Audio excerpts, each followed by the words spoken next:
Andrea Shalal with Reuters. Thanks so much for doing this.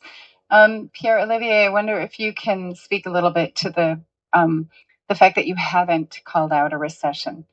And, we are hearing lots of economists in the United States and other places. Most recently, yesterday, the IIF is now also forecasting a small recession in the second half of the year.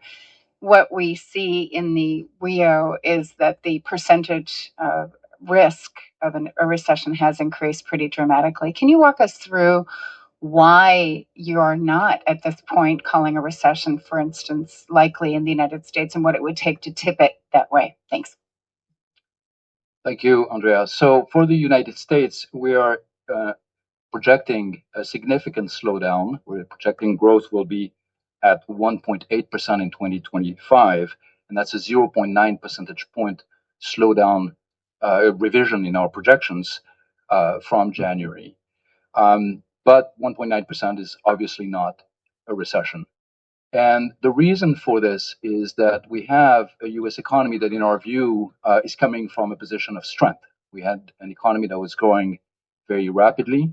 We have a labor market that is still very robust.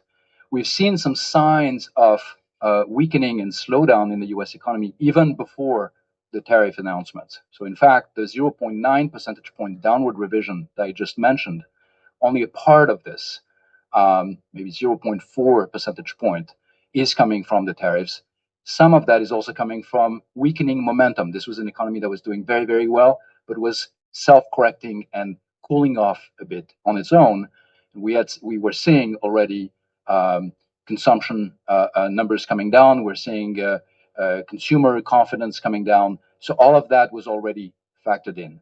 But we're not seeing a recession in our reference forecast. As you mentioned, Andrea, we are, when we do our risk assessment, if you want, we are seeing the probability of a recession increasing from about 25% back in October to around 40% when we assess it now.